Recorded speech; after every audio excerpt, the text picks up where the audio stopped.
What up? What up? What up? Rec League Podcast, man. This is episode number 30. My name is Randy Little, as it has been for every episode, all 29 past. And on today's episode, man, I got you a discussion about the legend, Martin Scorsese. We talk, me and my guy Nick Goodman, we talk The Irishman. We talk all of Scorsese's movies that we've seen, drop some we haven't, a controversial opinion or two, and my guy International O, he talks college basketball, and then the NCAA football playoff that is about to go down.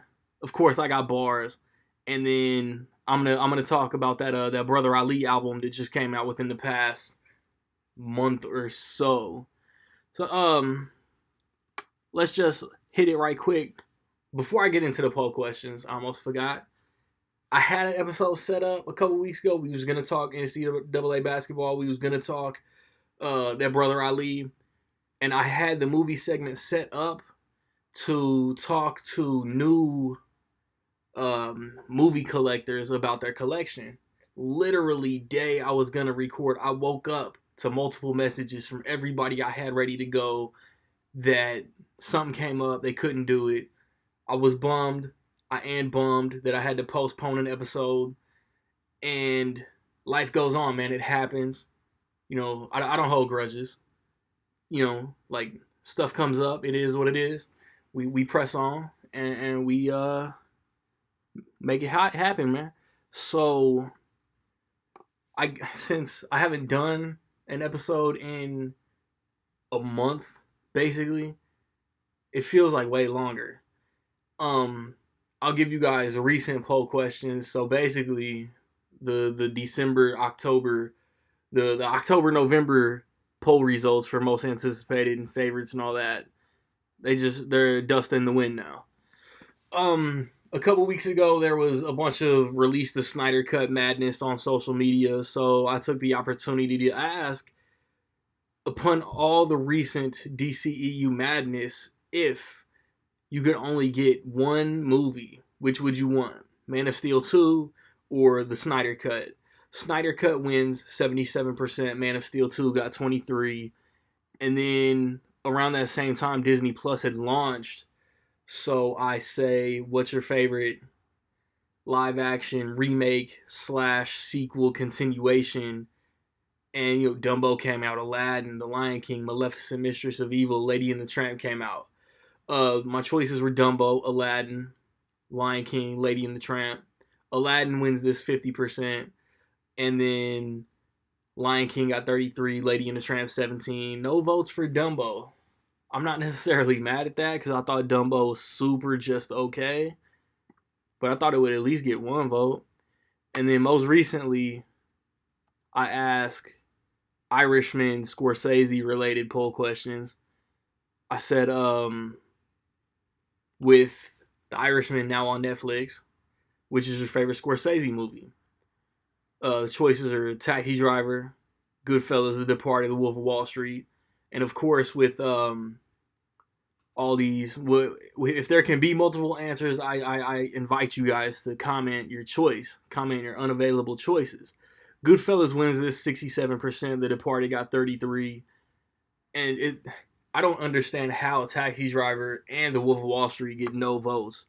My brother at Jason T Law 83 on Twitter, his vote was Gangs of New York. And then also, Scorsese's predominantly worked with two main actors, Robert De Niro and Leonardo DiCaprio. So, whose collection of Scorsese movies do you prefer? De Niro won 75%. DiCaprio got 25%. And before we move on, I want to go to the recently released and about to be released theatrical and Blu-ray releases. And recently in the theaters, what would have been in between episodes, 21 Bridges came out. A Beautiful Day in the Neighborhood came out. Frozen 2 came out. Recently on Netflix, The Irishman came out. Knives Out recently came out, as did Queen and Slim. Within the next 2 episodes, you get the Playmobil Lego movie knockoff that's coming. Another Black Christmas remake, Bombshell, Jumanji, The Next Level, Richard Jewell, and Uncut Gems. Uncut Gems will probably go to like 13 and a half theaters. And then recently on DVD and Blu-ray, Blinded by the Light came out. Dora and the Lost City of Gold, The Handmaid's Tale Season 3, Angel Has Fallen, Don't Let Go, and Where'd You Go, Bernadette. About to be released is Ready or Not, the last season of Game of Thrones, The Simpsons, Season 19 on DVD, Hustlers, It Chapter 2, and Once Upon a Time in Hollywood come out on the 10th of December. When your boy returns, I will be with my guy Nick Goodman, and we're going to talk Irishman, Scorsese. Rec League, man.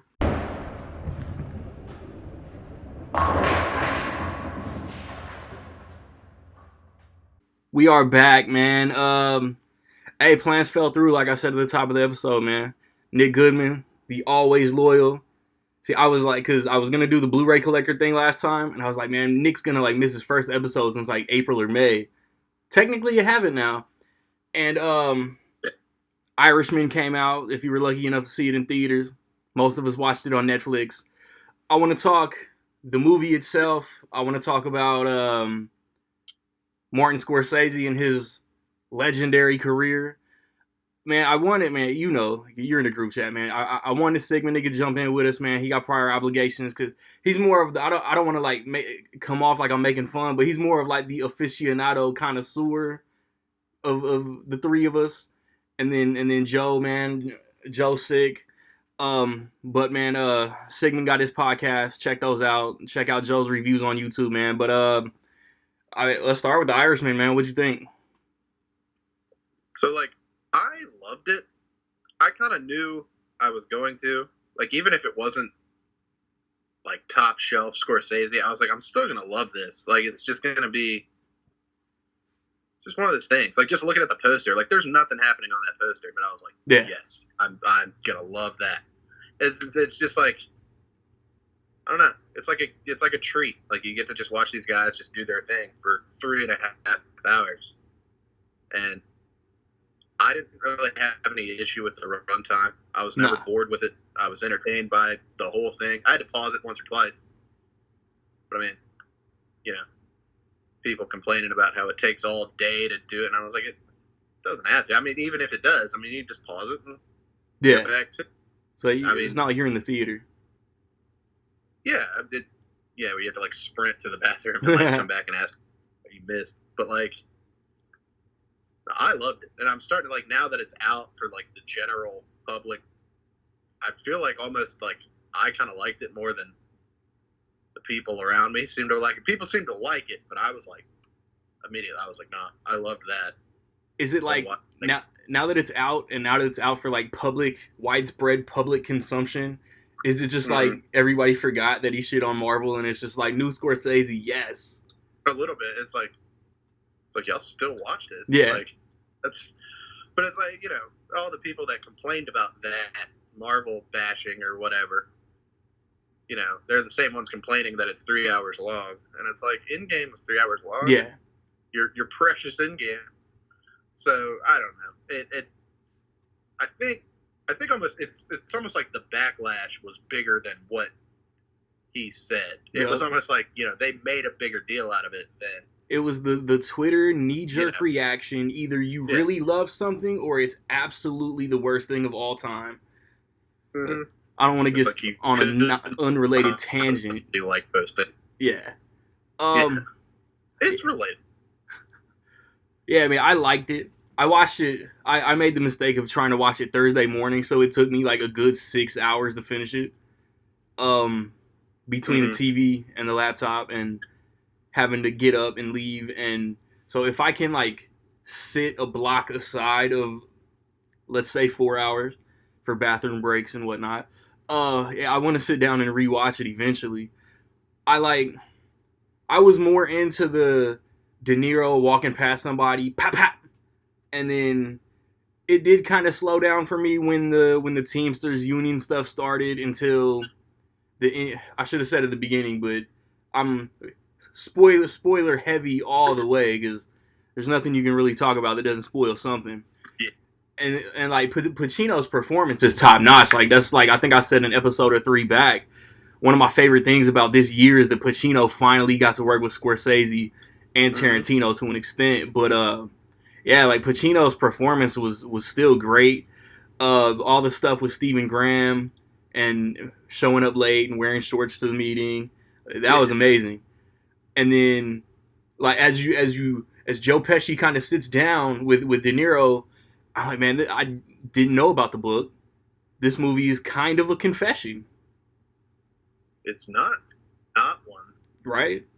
I've heard, or I read a couple things about like they never found Jimmy Hoffa. That's like a famous thing. Like nobody knows, but it's like I've heard people say, "Well, this isn't how it happened," or that book it's a little fabricated compared to the book and compared to what actually. And it's like you don't know what happened. But like, didn't like you were there.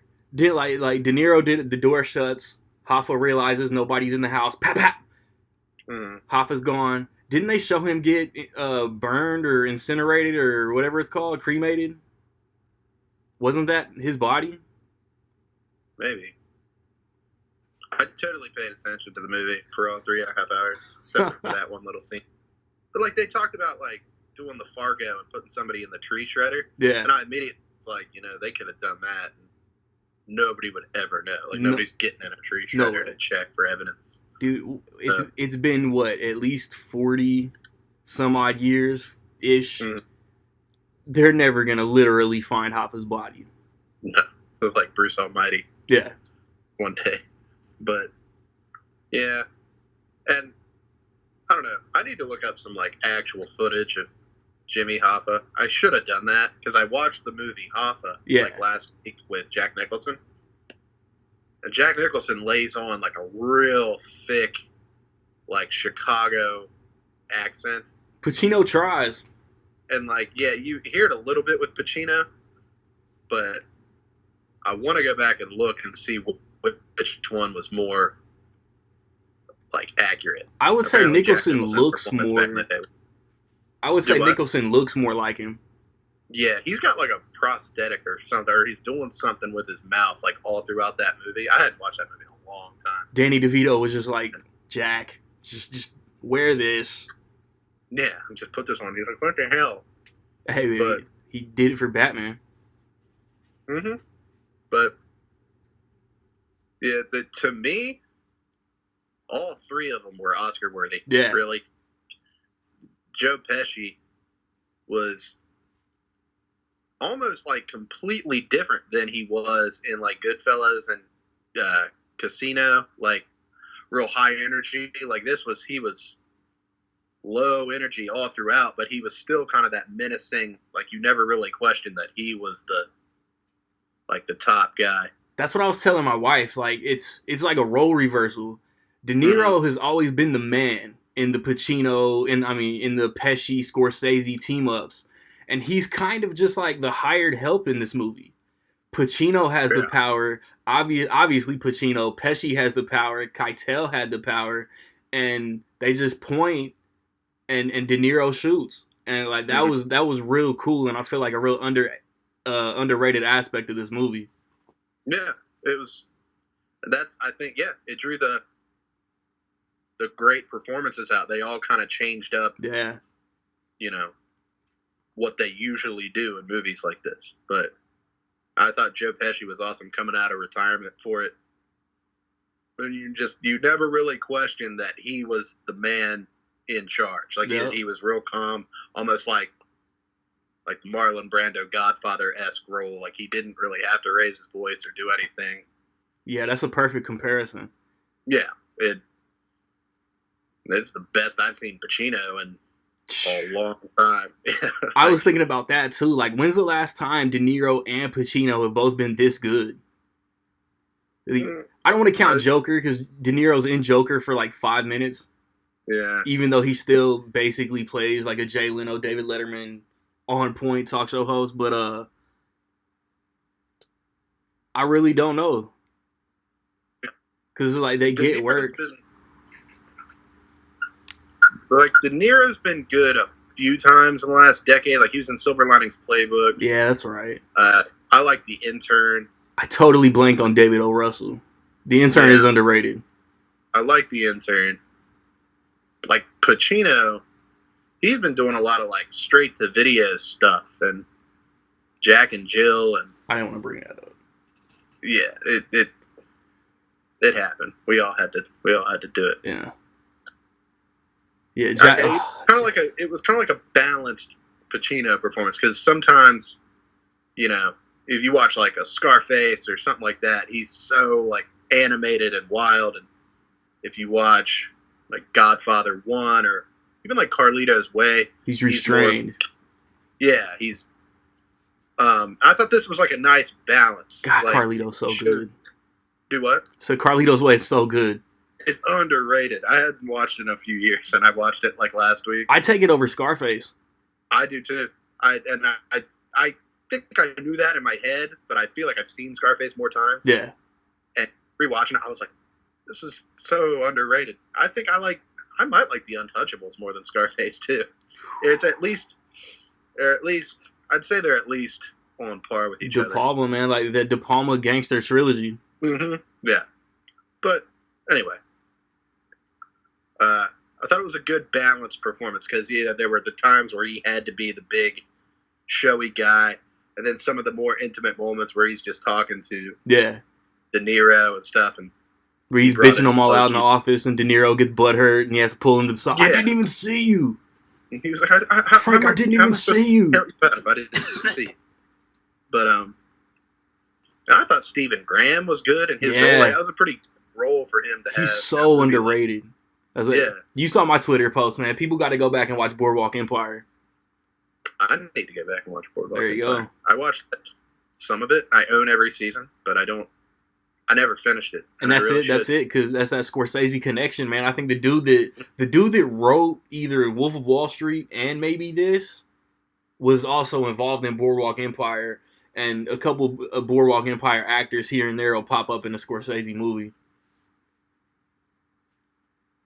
Yeah, because I know the one dude, he was driving the boat in the Wolf of Wall Street.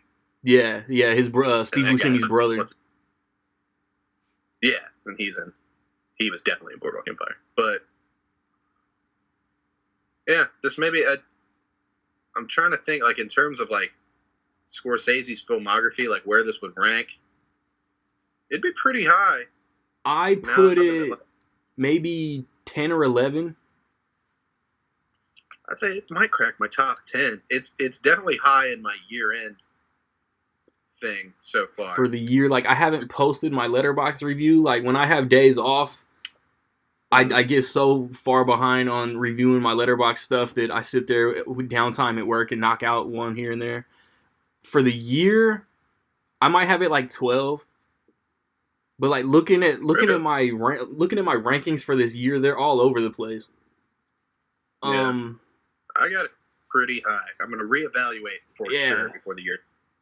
But that's what I need to do too. But man, you brought up Stephen Graham, man. We got to show some love to the supporting cast, man. Ray Romano, Jesse Plemons, Anna Paquin.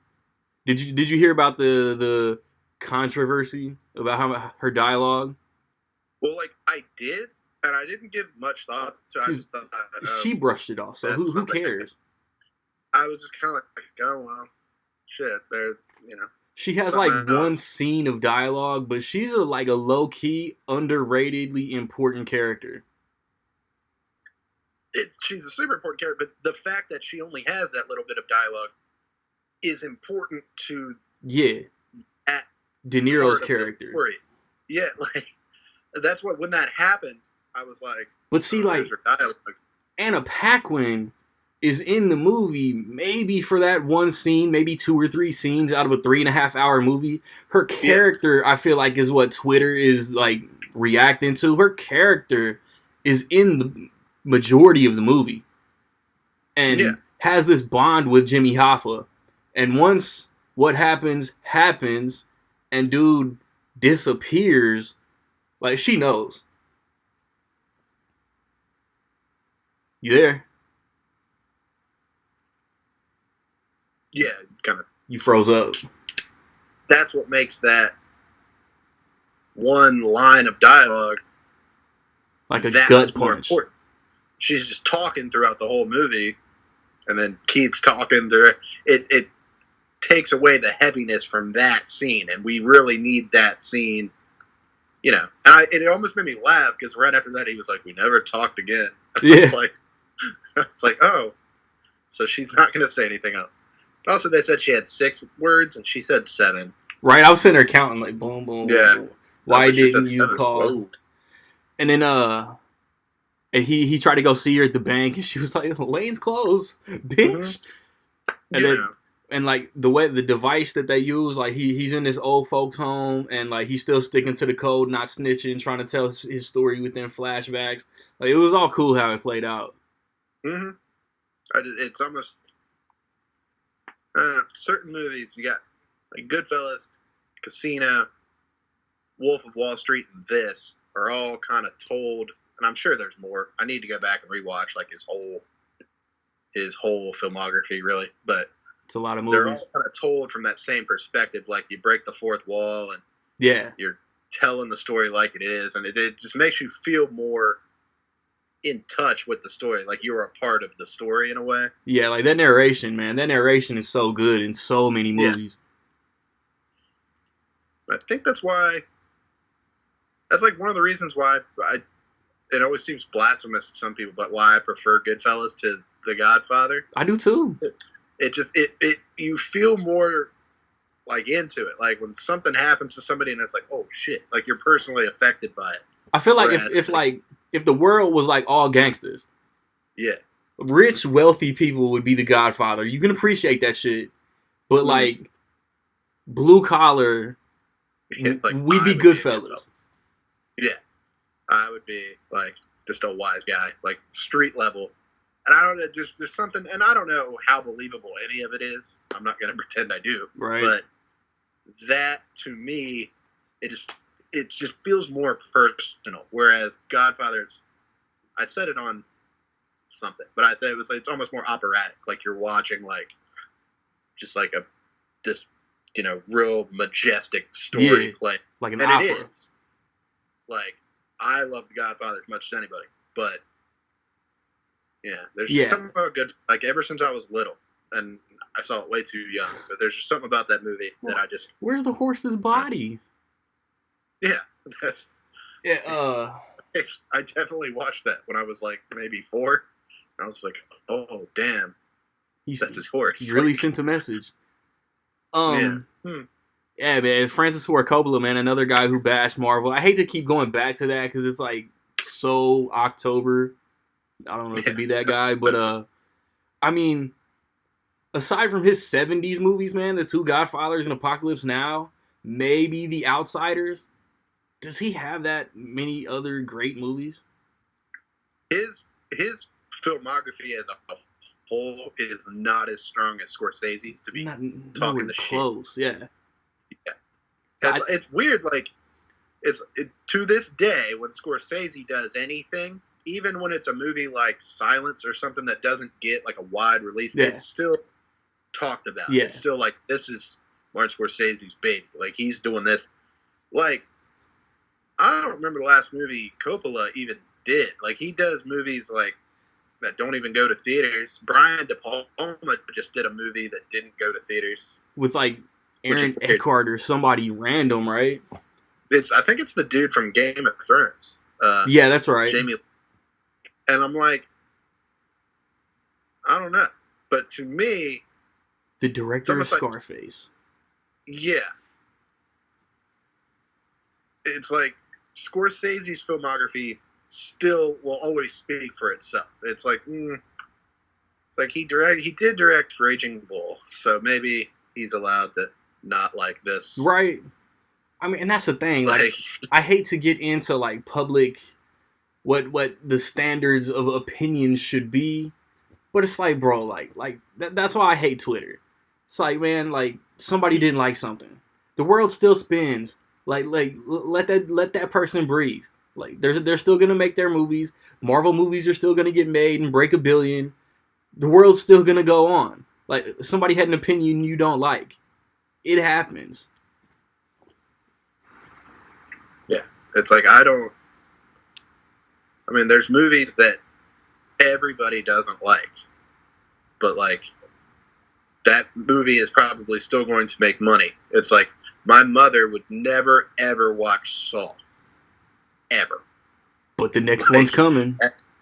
Didn't stop them from making 8 movies. Like everybody else in the world went and saw that movie, and it was fine. Yes. I hold my mother's opinion very high of things. I'm like, Mom, what did you think of that? She would never watch that, and they did fine. So I think I just want to move on from it because people are digging too deep into it. And it's like, well, to be fair, he's right, and blah, blah, blah, blah. And it's like, all right, dude on Twitter that has like 10 followers. Like, okay, great. Like, yeah. Thank you for your op-ed about the Marvel Cinematic Universe. It's like, dude, like, if we're talking about cinema, and again, this is my opinion, so I could be wrong to Joe Schmuck down the road. Casablanca is cinema. Meet the Spartans is cinema. If it can play in a theater, it's cinema. Like, I saw Meet the Spartans in the same theater I saw Titanic. That's a fact. So it's cinema. They play in cinemas. I think that was Robert Downey Jr.'s defense. He was like, it plays in the cinema. Yeah, so Tony Stark got it right. It's just, it's one of those things. It's like, that's correct. There's opinions, there's facts. That is a fact. Like, it is cinema. It's a fact. It's just not cinema the way he sees it. That's what he meant, and everybody freaked out in different ways. He meant that, and we could leave it at that. And it's like, oh, well, fair enough. I got in an argument with my friend's uncle like 15 years ago because he thought Denzel Washington was the same in everything. False. Like, that was his opinion. Like, that was his, like, cold take on Denzel. He was like, Denzel's the same in everything. And he made the comparison. He was like, talked about Russell Crowe. He was like, I'll even put a stamp on my man card and say DiCaprio was impressive in The Aviator. But Denzel is the same in everything. And I was like, you're telling me he's the same in Training Day as he is in Philadelphia or Glory or anything? I was like, this isn't a fact. I was like, it's your opinion because you've probably seen a couple of his movies. Yes. You probably saw Out of Time and like The Equalizer and The Equalizer 2. Yeah, and then you're like, oh, well, he's the same, everything. But there's always going to be like opinions, and you're probably just never going to change someone's film opinion based on their taste. That's what when I do these big director binges, that's what I think. Like which actor would be cool to work with this director? I want Denzel to work with Scorsese. That would be cool. Like if Scorsese had directed American Gangster, it would be a classic. Yeah, it would be mentioned with Goodfellas, Casino, The Godfather, and all those. Because it's a good movie. I like it. But at its length, and it's shorter than The Irishman by like an hour, it meanders. Like, I was watching that, and I was like, all right, this is slow. This scene is dragging a bit. It's still good. I watched it in lieu of Cloudy with a Chance of Meatballs. So, I love American Gangster. It's in my top 10, Denzel. I don't know exactly where. Yeah, it'd be high in my... And, like, I think it's underrated. I think it's a really great movie. Yeah, but it's probably in my top 10 Ridley. Yeah, probably. It was probably my top 10 that year. I was like... Oh, it was definitely in mine. You're graduated. But... Super good movie. But at times, I was like, so a movie's length doesn't really... it could be 3 hours. It can be 2.5 hours. It could be 2 hours. And still feel like it's dragging. That's another reason why I wanted Eric in this, man, because he posted something. Maybe it was one of his recent podcast episodes, but he was talking about movie length. And I remember being like 15 thinking like The Mummy and The Mummy Returns were long as shit. Yeah. And now those are like a sitcom compared to movie lengths today. Yeah, I watched Once Upon a Time in America a couple weeks ago. Whew. It was the first time in a long Are you time I've done watched yet? it from beginning to end. And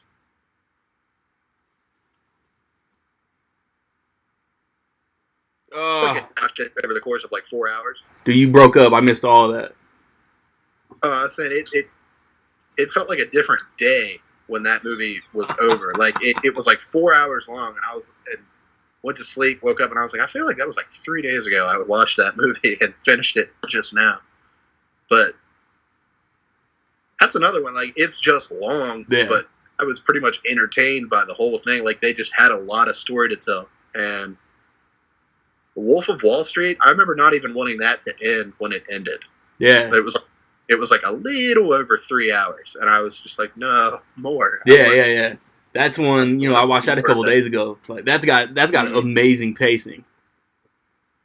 Yes, everything. And Endgame is another one where it was just like the end came, and I knew it was over, and I was like, I could sit here for another half hour if you got more stuff. Release the Russo brothers cut.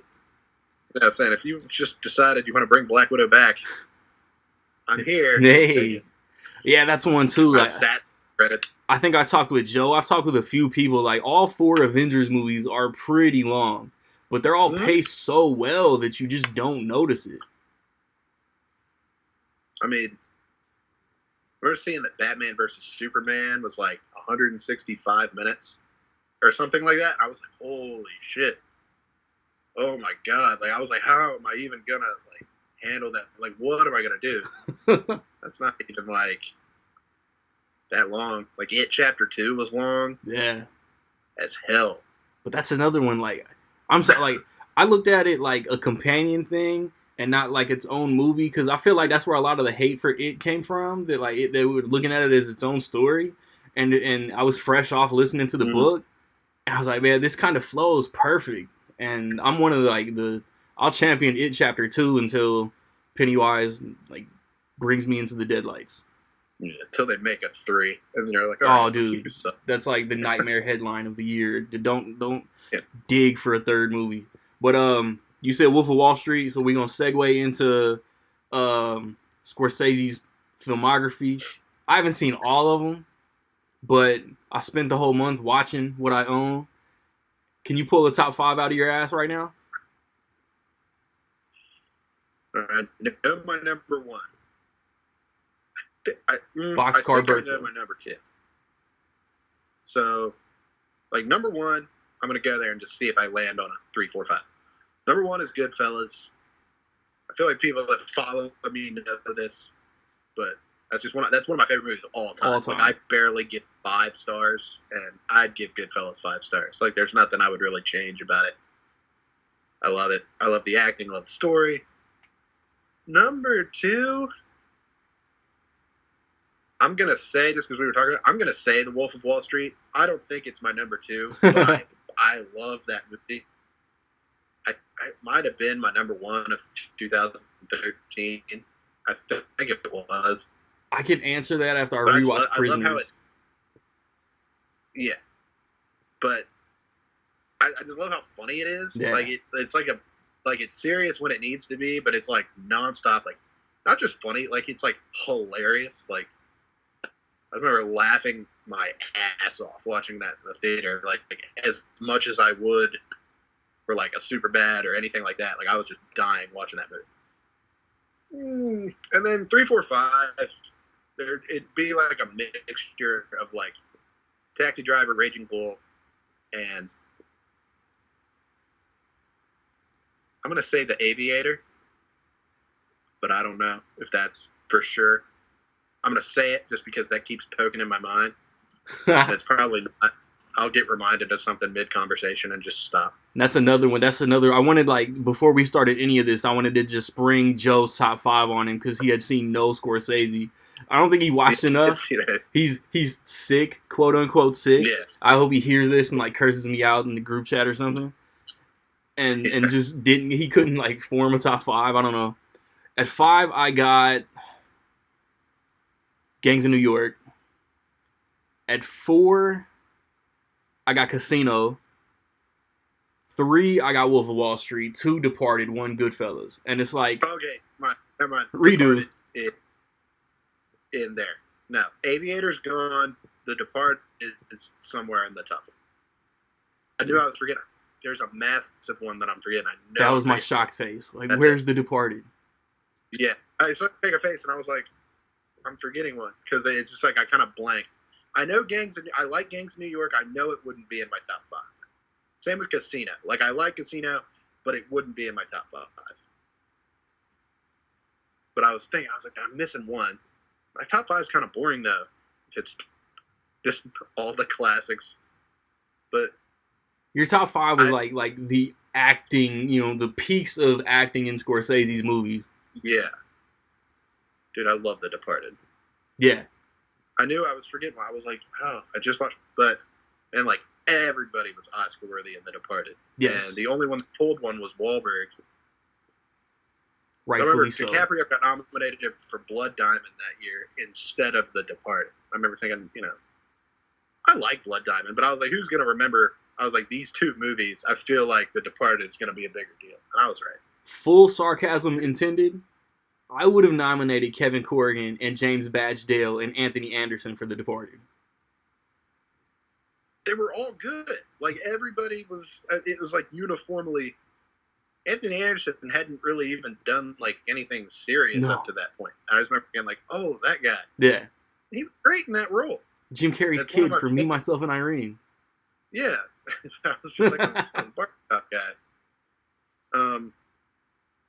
Yeah, that was like, I don't know what the SAG Awards looked like that year, but if that didn't win the Best Ensemble Award, I don't know. Maybe Little Miss Sunshine. That's Probably. the only thing I can think that had like a really good ensemble. I think I need to confess something and get it off my chest so you can like badger me and hound me over it right quick and take up a good 5 minutes. I like it. Yeah. But I've never gotten the hype behind Taxi Driver. I get it to an extent. I kind of like, it's not my favorite. I get, like, and it's been a few years. I kind of wanted to rewatch it before this, but I knew you were doing the whole thing, and I was like, I want to do a different thing. And then I thought of, like, I hadn't watched Black Mass in a couple of years. I hadn't watched Carlito's Way. I hadn't watched Eastern Promises, and these were all movies that I was like, I know, I want to rewatch these. We were both jealous at each other's pre-Irishman binge. Yeah, but then I was like going through my stuff, and I was like, "Oh, I should put in Heat. I should put in Taxi Driver. I should put in Raging Bull." I just did not have any time to add anything like extra without posting it. But Taxi Driver, I don't know how well Taxi Driver would hold up. I think of the scene and like him going in, like he's like stalking the chick. Yeah, and he goes in and yells at her at work and all this stuff, and I'm like, if that came out today, it would be getting the same shit that Joker was getting before it came out. Like, people would be like, this is sick. Toxic masculinity. And, like, they're not wrong. I mean, it is. But I think that's, if you can separate it from that and look at it, as an art piece, as a performance, then it's great. I get that he's got to screw loose, and he's, like, he works overnight. I've worked overnight for however many years, and he sees, especially New York City, as this big, like literal line from the movie toilet of trash and filth, and I don't know how, as a taxi driver, he feels like he can clean it up, but he killed a pimp. Yeah, that works. Yeah. Like, that's a start. And that's what I was telling Joe too. Like, Joe had watched Taxi Driver and was like, OMG, this would be today's Joker, blah, blah, blah. Or I don't remember exactly what he told me, but I was like, dude, like, Taxi Driver is good, and I get where the inspiration came from. The King of Comedy is way more of a Joker comparison, in my opinion. It's the same. Yeah. It's the same thing. Todd Phillips had just, like, a Scorsese double feature and was like, I want to do that. Right. And just did it. Like, he just had the money. Like, called Bradley Cooper and was like, do we have the money to do this? And he was like, yeah, probably. Yeah.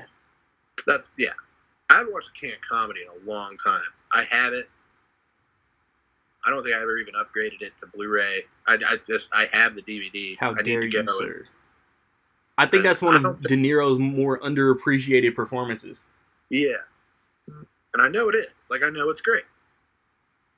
But it's just been a long time. And it's been probably a solid, 7 years since I've watched Shutter Island. So, yeah, Shutter Island was real dope. Shutter Island is underrated. That was one of those movies you saw in the theater, and then I went outside with everyone I saw it with, and we just talked about it in the lobby for 15 minutes. Yeah. No, that's how you know this was something. It wasn't like a jaw-dropping twist, but it was like I can't wait to watch this a second time. What kind of twist? Go back and see. But I like Shutter Island. I like Gangs of New York. There's just something about Gangs of New York, and to a lesser extent, The Aviator. It's kind of like that. What I was saying about The Godfather. It's like they're so big. Yeah. That it's almost not very personal. It's almost like you're reading a book or watching a play. Like you're not really a part of it. And so I think that's always been for Gangs of New York for me. Because I know it's a great movie. Yeah. When I watch it, I'm like, dude, this is top shelf. I know what I'm watching is great. But it's just, it's not as in your face as The Departed or Goodfellas. I think that's why I have it a little. I have side of my 5. I have Daniel Day-Lewis as Bill the Butcher as my second favorite Scorsese antagonist behind Jack Nicholson. Daniel Day-Lewis is great in Gangs of New York. Yeah, that's one of my favorite performances. It's his most badass performance. It's my favorite Daniel Day-Lewis. I think that and There Will Be Blood. Other than that, he doesn't. And maybe Last of the Mohicans. Other than that, he doesn't have a lot of badass performances. He's more how much can I do this dramatic scene? But yeah, Bill the Butcher, holy shit! I don't even want to know what he did to get in character for that. It's I always heard he learned how to build canoes and shit and skin animal to do the Mohicans. To get into the time frame. Yeah, I always heard he was just out in the woods, doing Bear Grylls shit, and they were just Daniel, we need you on set. Mr. Man, I'm still chiseling. Yeah, he was just, don't call me Dan. But I don't even want to know what he did to get in character for Gangs of New York. I don't want to know. Wore that big-ass hat around. Probably murdered. Practice knife throwing. Yeah. He probably killed people. Man, we don't need to ask. A year and a half ago, man, I watched Bringing Out the Dead, and that's another one that kind of fell lower for me. I don't know. I don't know why. I just couldn't completely get into it. I've never seen Bringing Out the Dead. That's one that I've never seen that, and I'm familiar with Kundun, but I can't. I've never seen that one. I've seen it. His only '90s movies. When I was young. Yeah, his only '90s movies I think I've seen are Goodfellas, Cape Fear, and Casino. And Bringing Out the Dead was '99. I saw Cape Fear. That's another movie I saw way too young. Yeah. I'd say the dude dead in the kitchen with the blood all over the place, and the lady just screaming bloody murder. And I just remember that bothering me so much. Dude, that was I don't know why, but I'd catch it on HBO, Cinemax, whatever, months ago, and I'd catch De Niro biting old girl's cheek off, and I was just changing the channel. Now I watched it a couple weeks ago, and it's almost amazing. But the third act gets so cartoony. De Niro, another King of Comedy level De Niro performance that gets less talked about. And then the third act and the whole climax, when the boat crashes and all this, it almost turns into a cartoon. Yeah, I was thinking him hanging on the bottom of the car. Yeah. I was just oh, come on. I would be dead if I hung on the. But I read De Niro wouldn't do that stunt if a stuntman couldn't physically do it. So they proved it could be done, so he pulled it off. But yeah, that movie it's not one I revisit very often because it's gross. Yeah. Not to say that it's bad. It's great. No, De Niro plays a piece of shit. Yeah, he's sucking on her finger, or she's sucking on his finger and all that. It's just like 16, just nasty. Yeah. Oh, that's unfortunate, but necessary. Like I was like, you really got to feel like he's just like the lowest of the low. Yeah, exactly. Have you seen The Age of Innocence? Yes. I think that's Daniel Day-Lewis, Michelle Pfeiffer. It's one of the. I've never seen that one. Forever ago that I've got. I need to buy. I know it's like there's a Criterion of it. Yeah, that's what I was about to say. Put it on my shelf, but and then just one day just go back. Hugo is another one. I was trying to think. There's another one that I feel like when I watch it, I'm like, I know this is great. Everything that's happening is great, but it's like there's not a personal spark, a personal. It's like I'm watching just a great thing. I watched Hugo for the first time a few days ago. Yeah, and it was like until man, what's his name? Oh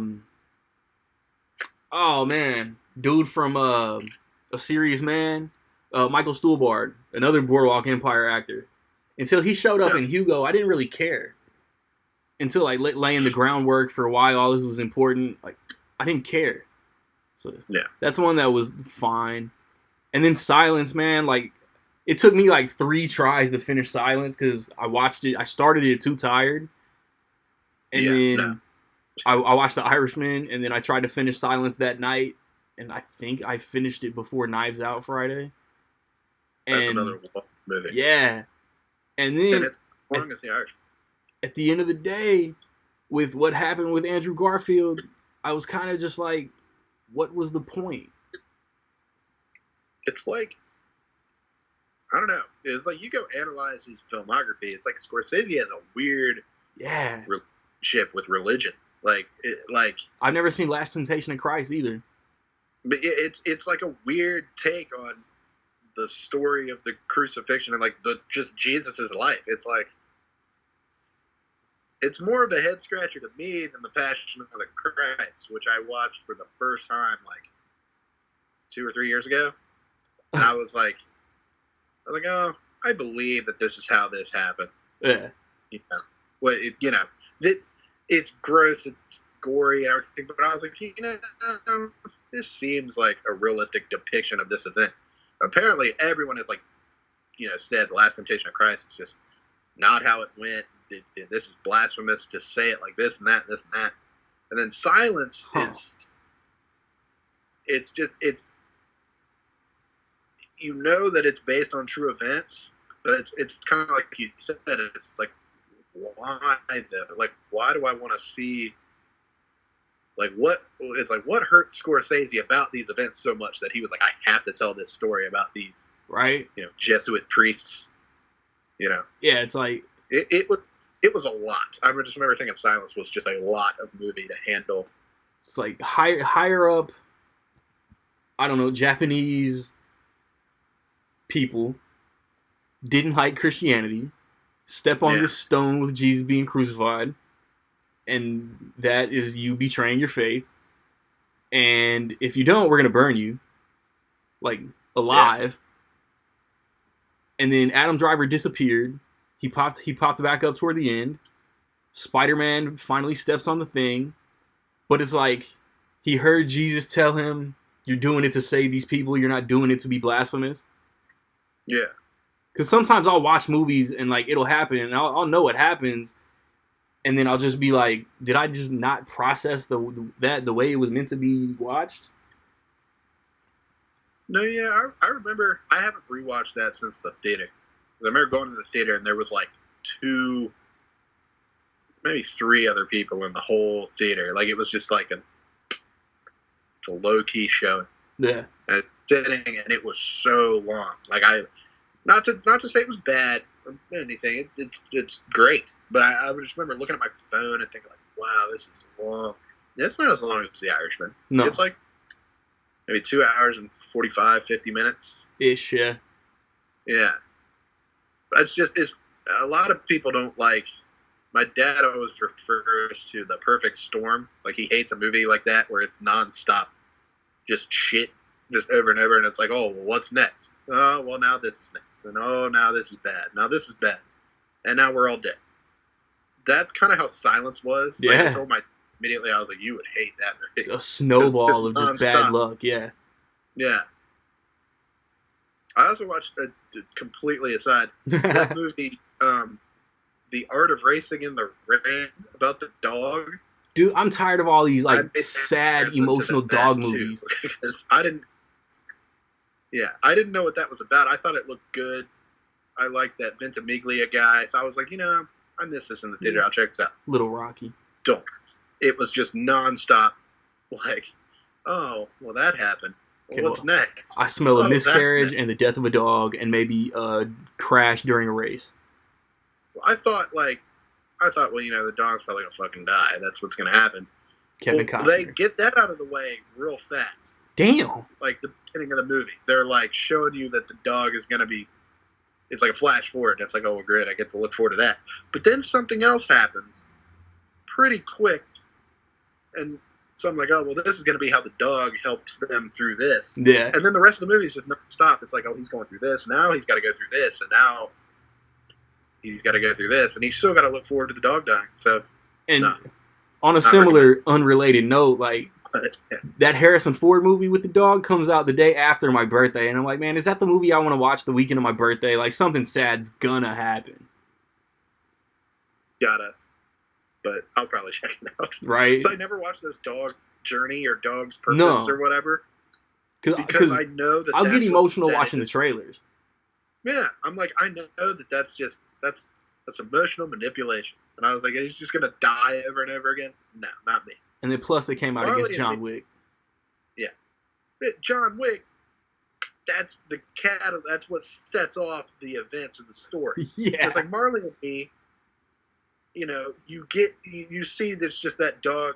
What he added to that family's life, and at the end he gets old and he dies. Like that's what happened. That's what dogs do. Yeah. Like this was just nonstop. Like I was like, you know what, this is crap. Crap. Like I just sat there. I was like, this is so crap. Had I watched this in the theater, I probably wouldn't have bought it. See, But anyway, all praise to Martin Scorsese. Scorsese for not killing dogs, yeah. even though he probably did. I feel like there was at least one movie over the past couple weeks I've watched where somebody said that an animal got killed. Now I can't remember what it was. Dog in Cape Fear? I don't think he did. That's probably it. No, yeah, that is it. They didn't show it, but he rolled up on Jessica Lange with the collar. Yeah. I was thinking of the movie Fear with Mark Wahlberg, where he That kills classic. the dog and pushes it through the thing. But that's a different thing. But I'm trying to think of the other ones. I know it's like his early movies, like before Mean Streets. I don't think I've seen. He Haven't did like seen a two. one. He did Boxcar Bertha. I know I've never seen that. No.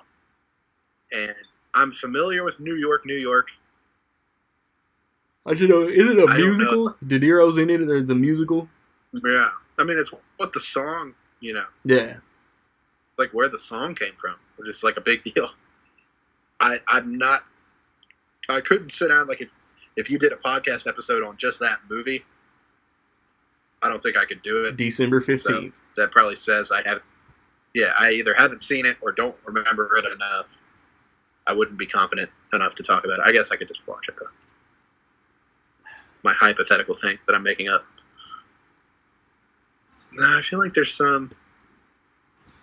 He's got so many, and he's done so many like documentaries. Yeah, man, Like, so I'm trying to like documentary- Rolodex yeah. in my head. What haven't we touched on? Mm-hmm. There was nothing. There was like a big gap between The Departed and Shutter Island, because Shutter Island was originally like fall 2009 and got pushed to that February. Mm-hmm. Aviator, Gangs of New York. Can't talk about what we haven't seen. I don't know. Color of Money's kind of underrated. It's been a long time since I've watched that too. That's was another one. one. I was like, I kind of want to watch The Hustler and do The Color of Money, and then you did that exact thing, and I was like, well, I'm glad I didn't do that. Be like, I'm the only one on the gram doing this right now. Only me. But that's definitely one I want to, even if it's just when I have time, like after the new year, Yeah. I've got zero free time. That's another one, though. I've always wondered why Tom Cruise and Scorsese never got back together. Yeah. He could have been like his like in between De Niro, like pre-DiCaprio, like young guy he always worked with. Mm-hmm. Yeah, why he never tapped him to do, I don't know, The Aviator or anything. Not that he should have, but it's weird that he never. He could have been Alec Baldwin in the Aviator.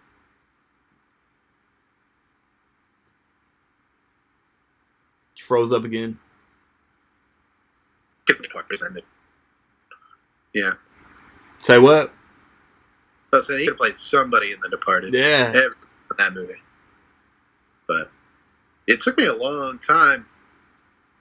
It was like James Badgedale. He's just kind of like just B actor. Like he's more of just a character actor. Like he's never the lead really in anything. And it took me till a couple years ago to even know that was him. Like, yeah. He wasn't famous at all when that movie came out, and it took a long time before I started seeing his name. Like it was like the Lone Ranger, and then like Iron Man 3. Yeah, I was about to say. Oh yeah, it's that same guy. I think it was like Iron Man 3 that I finally started recognizing him. Yeah. He was in World War Z. Like it was just like he did a lot around that time, and I was like, oh, that's that guy. I know that name. After that, so maybe like 15, I rewatched The Departed for some reason. I was like, oh. I look around, there's nobody who cares, and I was like, oh, okay. Yep. It's like adds to the ensemble cast now. I'll walk into the bedroom, tell my wife, like, I just discovered this fun fact about this movie. You just throw your hat. Guess what? Yeah. Like, what? Why did you wake me up? Right. It's like, it's important. Oh, man. Any last minute, final, closing, anything we might have missed? I'm trying to I can't. Since I missed The Departed in my head earlier, I'm thinking, like, I know we're skipping over a movie or two. We haven't really talked about Raging Bull. We really haven't. And that's another. It's been too long since I've watched it. I know it's like top shelf. The black and white thing. It's like Pesci and De Niro, and they're not gangsters, but yeah, Frank Vincent still seems to get his ass beat by Pesci. Frank Vincent is who was missing from The Irishman. I know he passed, but still, it was almost like The Irishman was like Scorsese's Avengers, like Harvey Keitel. And they did a photo shoot recently, or I don't know if it was recent, but I saw it for, I'm going to say Vanity Fair. It probably wasn't Vanity Fair, but it was something on Instagram, and it was Pesci, De Niro, Scorsese, Pacino, and Harvey Keitel. Yeah. I was like, I like that somebody was like, it's really cool that Harvey Keitel's in this movie, and put him in that. DiCaprio holding the camera. Because it is cool that he was in it, Taxi Driver, Meet Streets. You had to bring him back. Like, I was like, it's cool that he was in the movie. He just didn't have, there were like 3 leads basically. Yeah. Really 2, and then Joe Pesci had like the next biggest character.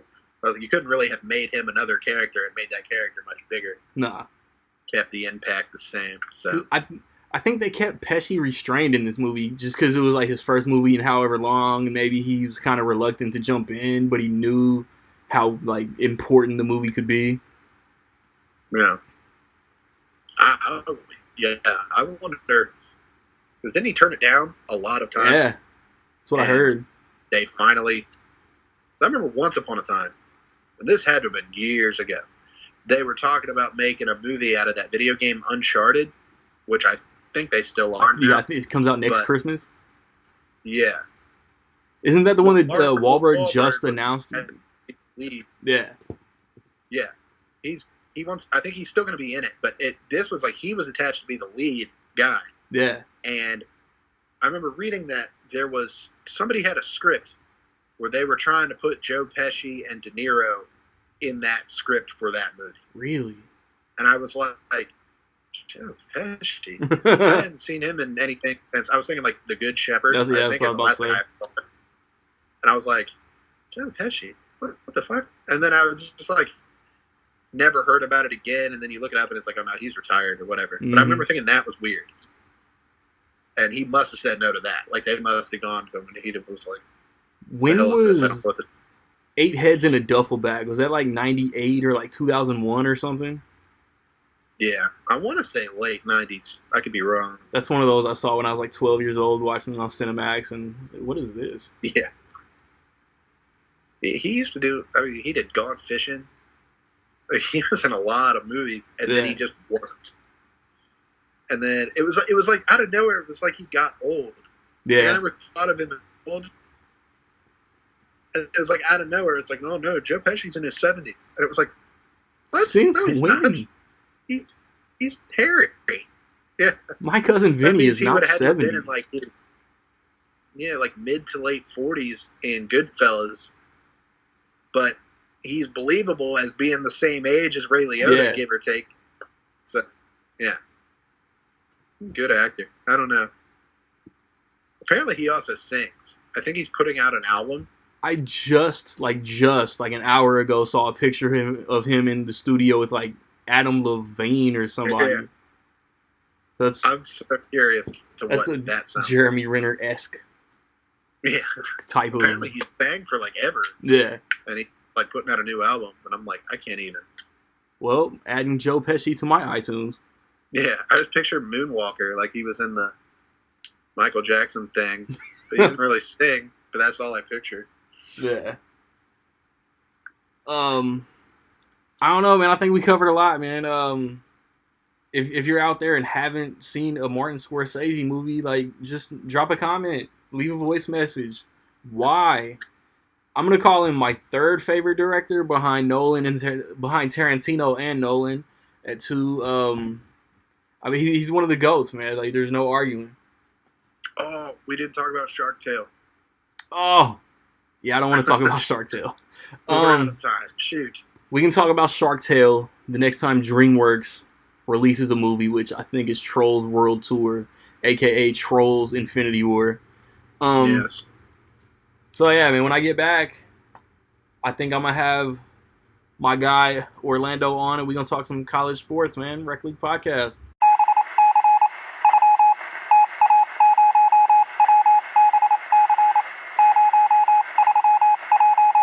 Hey, we was going to do this when I missed the episode, man, but I got my dog, O Pizzle. Y'all know him. International O.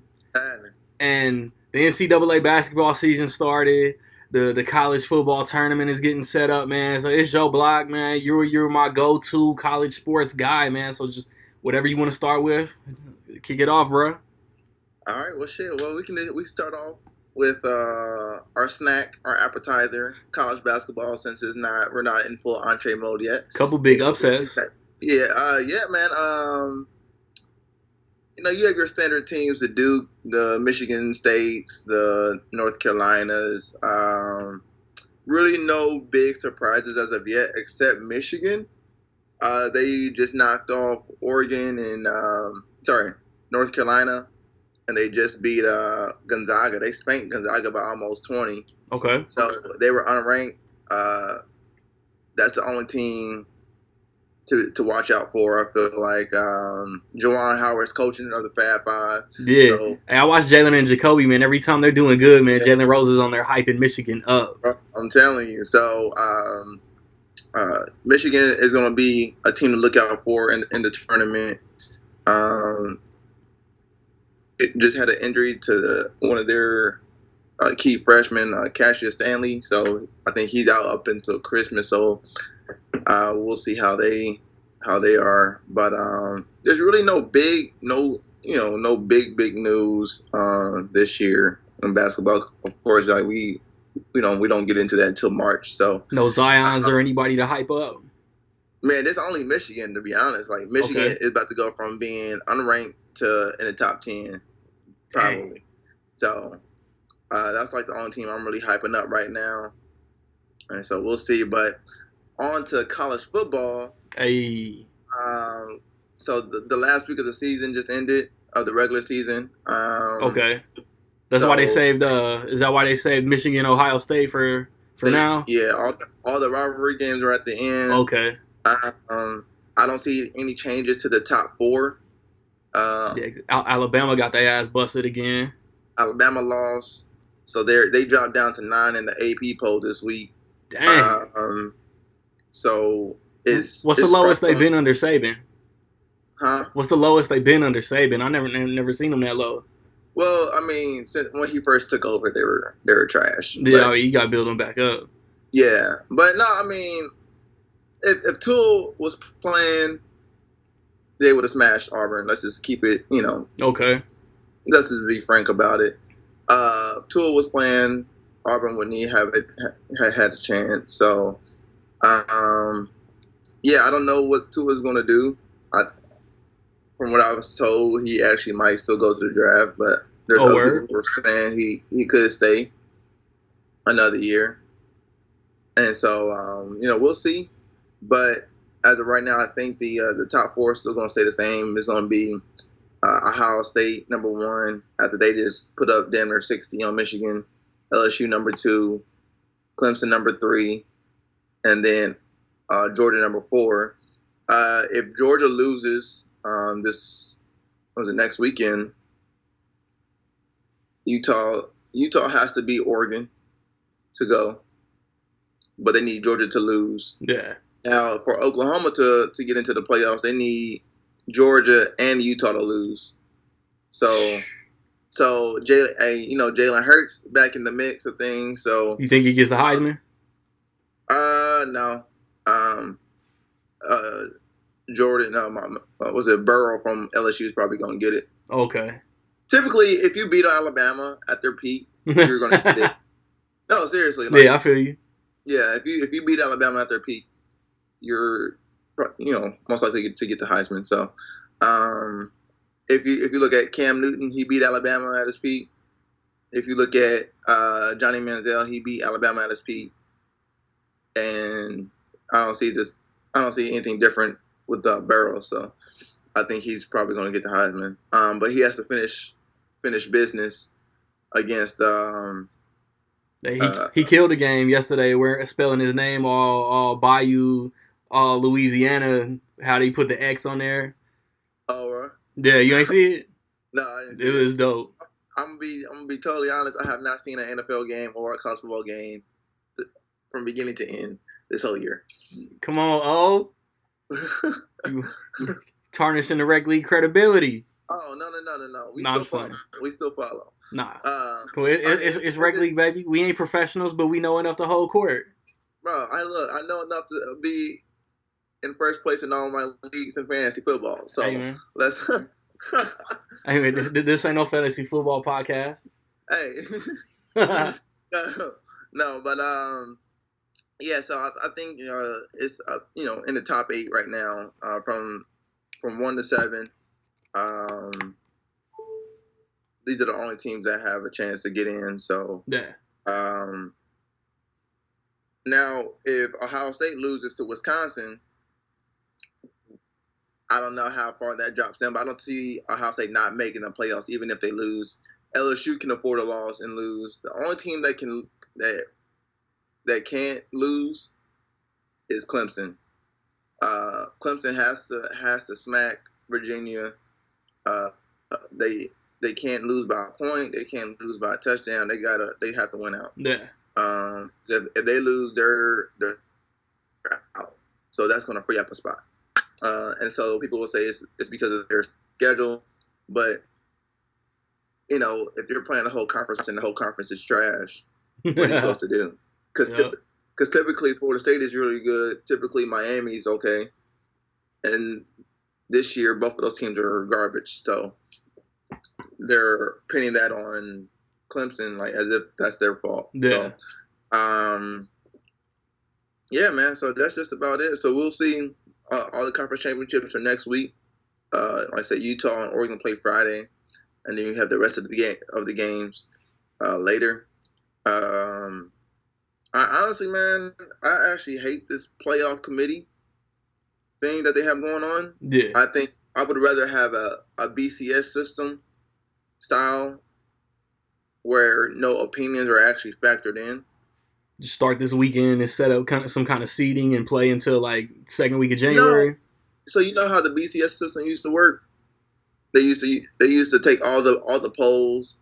It was more number based. They used to take all the polls and put them together. but you actually got the number 1 and number 2 teams playing in the championship game, right? Okay. They should do that for the 4 teams, because you have teams that have 1-loss records that haven't moved up, right? Like Boise State, they've only lost 1 game. I would take Boise State on a neutral field versus a lot of teams. Over the more popular teams. Yeah, but just because you're in a smaller conference, ratings. But I mean, yeah, you know what I'm saying. So, teams like Cincinnati. Cincinnati has 1 loss, and are they not deserving of consideration? Every team should get their fair shot. So that's why I say like the BCS system should be in place of a committee, so that every team should have a chance.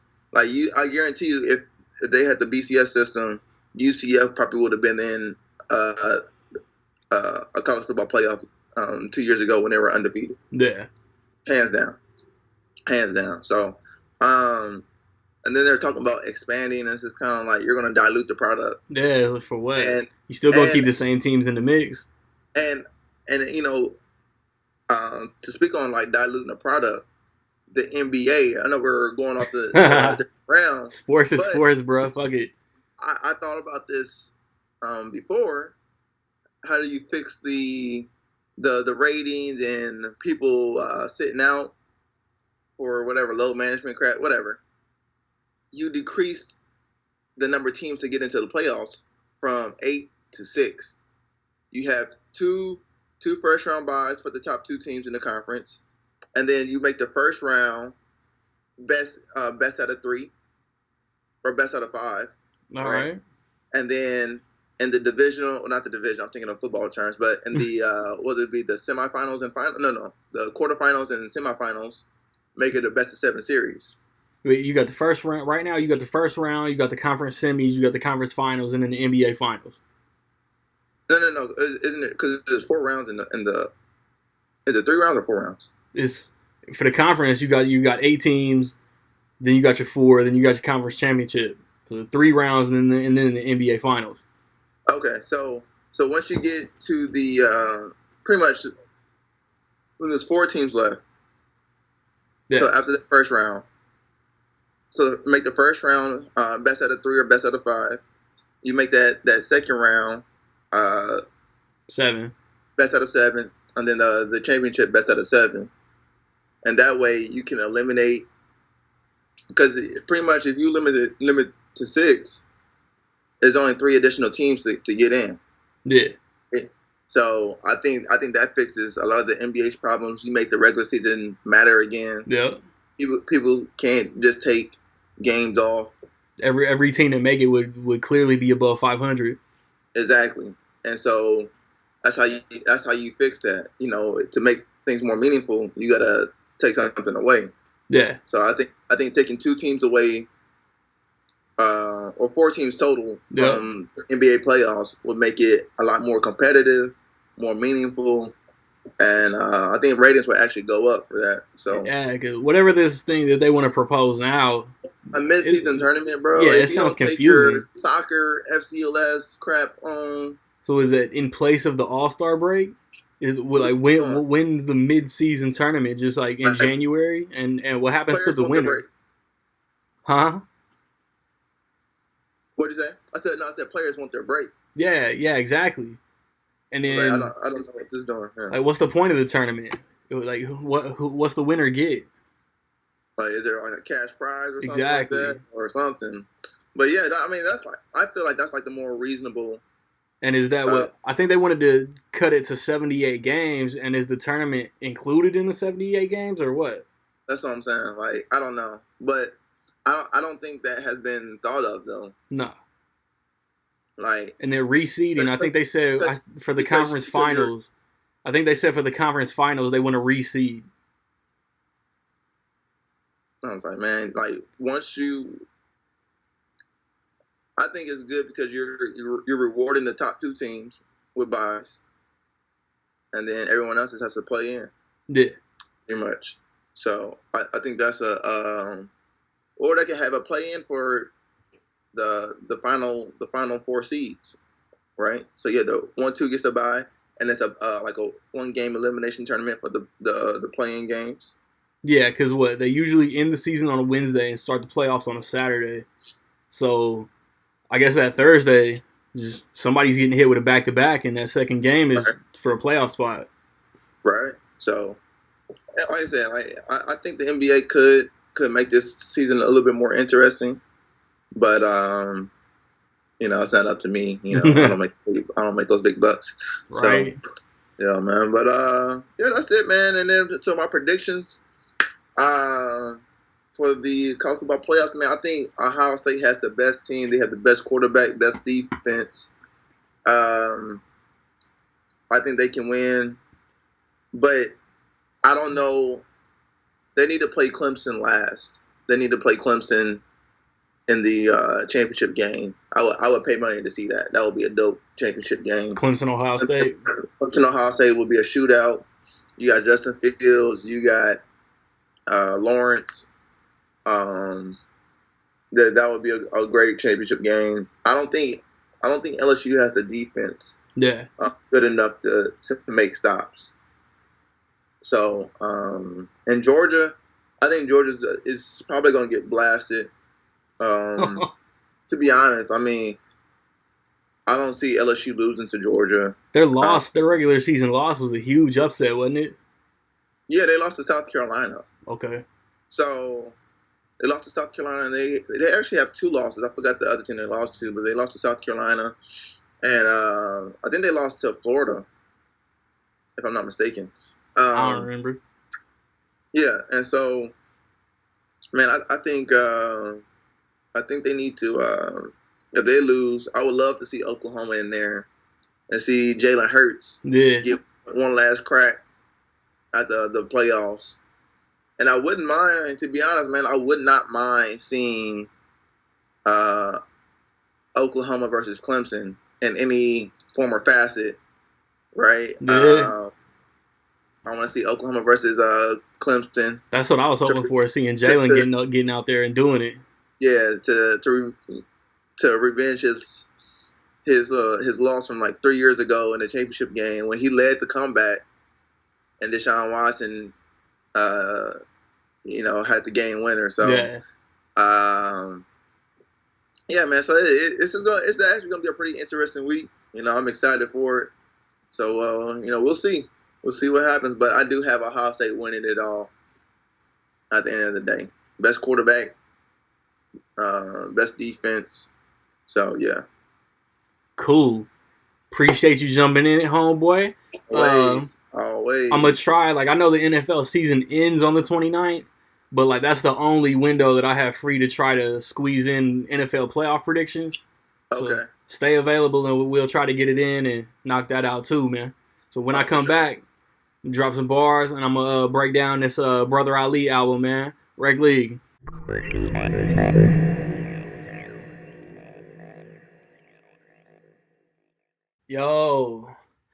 Yo, when I dabble with this rap shit, I 100% fat kick. Do the math, bitch, then eat a fat dick. Just chill, roll a fat blunt and cool off. Inhale, take it to the head like Mason Rudolph. Was that too soon? I never been the type to conform to new rules, so if Ja dropped the album, I probably won't bump it. Majority of my raps full of dope lines and dumb shit, but they stay feeling high though. I steer clear of the ones singing before they hit the high note. Then we all get arrested. I pass when tested, smell bad. Check who you in bed with. Most of these rappers get paid no attention like stepkids.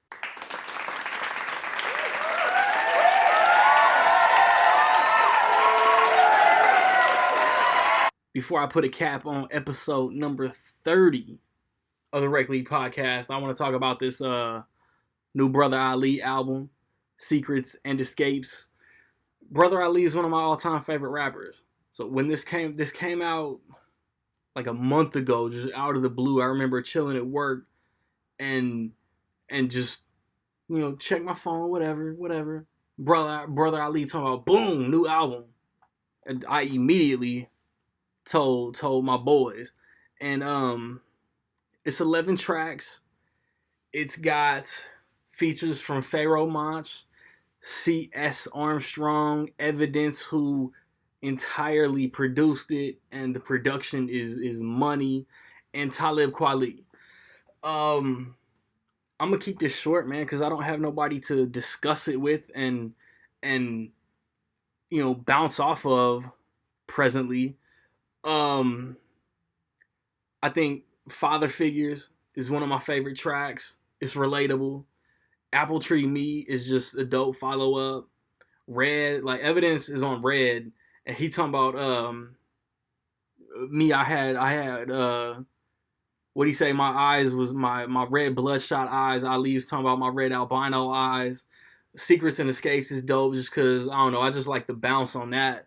And then like Red Light Zone is. I feel like Red Light Zone is about society's like love affair with social media, and always ironically, as I say this to you guys on YouTube, being on camera and always chasing that 15 minutes. Like people today aren't content unless they're getting some kind of attention. Like people equate their self-worth to like social media likes and retweets and all that trash.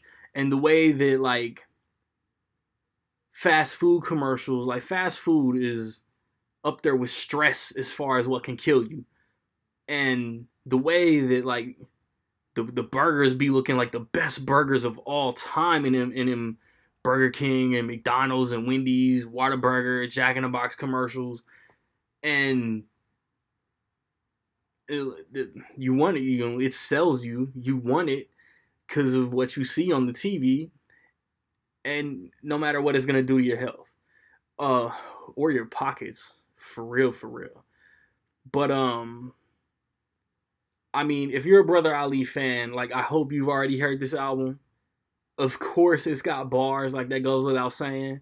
Evidence, like I heard that this album, I think Ali might have actually put it on Instagram, that this album was just like Evidence and Ali like bouncing ideas around while on tour and just knocked it out, just banged out 11 fire tracks. Like situated with, I'm not really too crazy about Pharaoh Mon's delivery on this, but the track is still dope. Greatest That Never Lived is dope. I mean, anytime you get new music from your favorite artist, man, it's fire. Like I've had artists that I really like drop stuff that disappointed me. This definitely did not disappoint me, man. And I feel like there was something I wanted to say that is escaping me right now, man. But coming off of All the Beauty in This Whole Life, like that was like a year and a half ago, almost 2 years ago. Because I remember like I associated with Guardians of the Galaxy Volume 2 coming out because it was like the same day. So yeah, it's been a good 2.5 years since Ali dropped the album, and it was a surprise. I've been bumping it since it came out, and I think I would give this maybe a 4.5 out of 5. So if you've heard the Ali, let me know what you think about it, man.